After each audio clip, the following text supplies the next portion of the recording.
Hi, my name is Eileen, and I am a compulsive eater, and I weigh and measure my food off the GreySheet every day, contact my sponsor with it, and commit that food. And abstinence is the most important thing in the world to me, and I've been abstinent since January 25th, 2015. The question is, how is GreySheet abstinence different from a diet?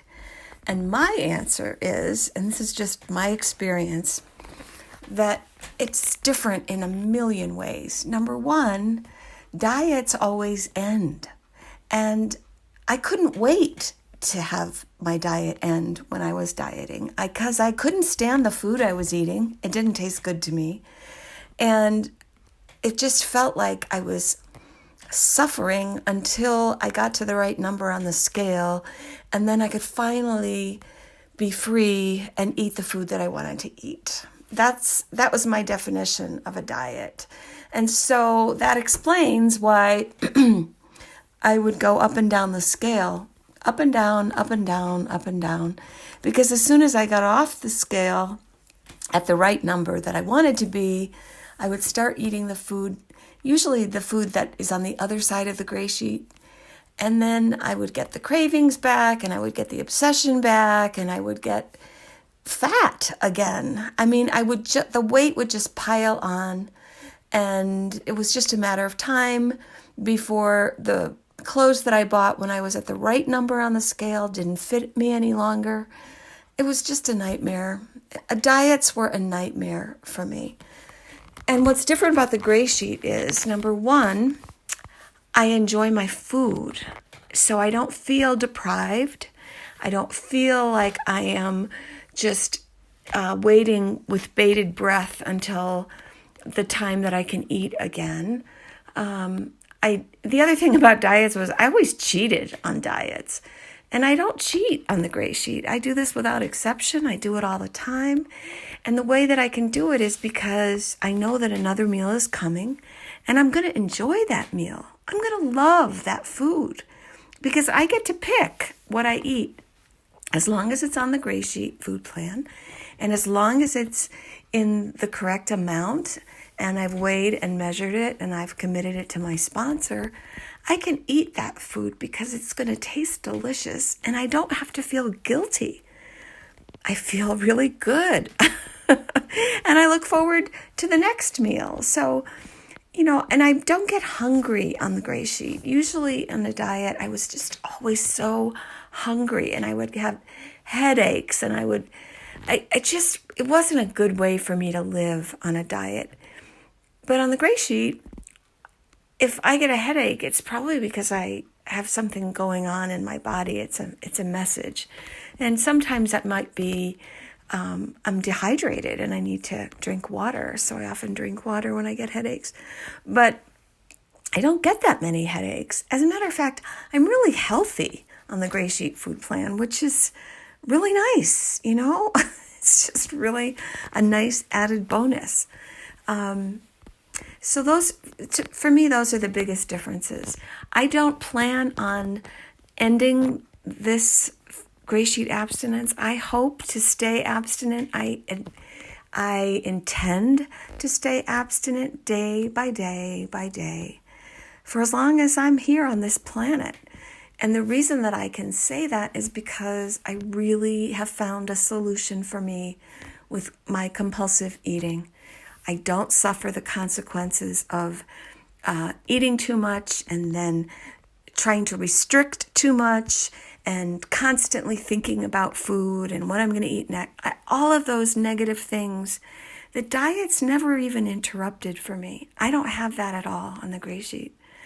And I feel really grateful that I found this solution, that my body likes it, that I like it, that my taste buds like it, and that it's doable for me a day at a time, and I never have to get off it. I never have to stop doing it because it gives me that sense of safety and peace of mind around my food, which is priceless. So for me, that's the difference between a diet and GreySheet abstinence. Thank you.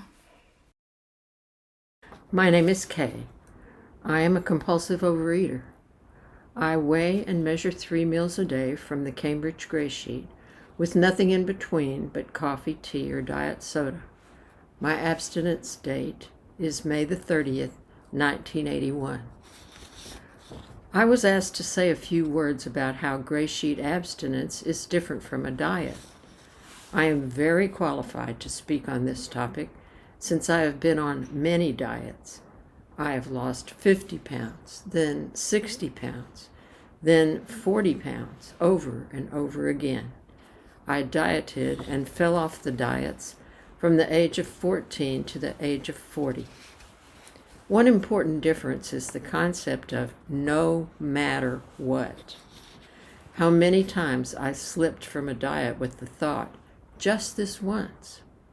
I slipped from a diet in order to celebrate.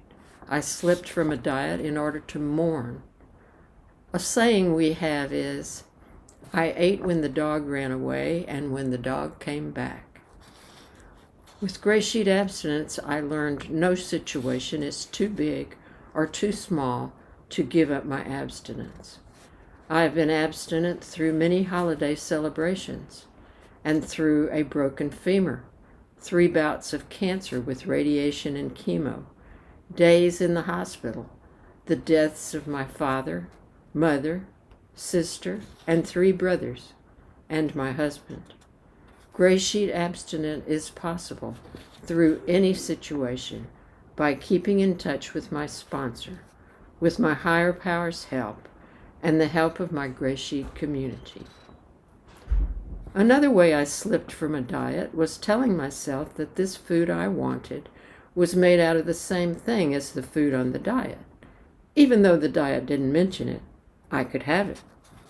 With GreySheet, any questions about food are answered by my sponsor, not with my own guesswork, the workings of my addict's mind.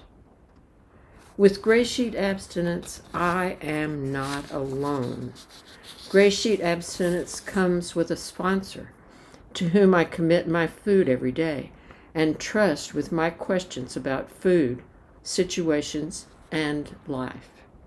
GreySheet abstinence comes with a community, people I can contact any time of the day or night, people I can call, text, and email. GreySheet abstinence comes with meetings in person, on Zoom, and on the phone, where I hear again and again why I belong and why I need this program. A diet comes to an end when I reach goal weight. So many times I celebrated the end of the diet by buying new clothes and by going out to eat to celebrate, thus beginning the cycle of gaining weight again. GreySheet abstinence does not come to an end. It is a way of life. When I reach goal weight, my sponsor guides me in adding food that is on the GreySheet so I can maintain my chosen weight. When I was dieting and falling off the diets, I had clothes in my closet of many sizes. At the end, I refused to buy any larger clothing. I wore stretchy sundresses in winter and summer, and I had 1 pair of size 20 jeans that I wore unzipped with large shirts. Now, after 41 years of GreySheet abstinence, I am able to wear clothing that looks good on me. I give my clothing to charity only when I am tired of an outfit, it is too worn looking, or my daughters tell me, Mom, this has to go. It is so out of style. With my many experiences on and off diets, my mind never stopped thinking about food. If I was on a diet, my mind was taken up with thinking about the food on the diet. I'll have this for dinner. No, I'll have that. I'll trade this food for that food.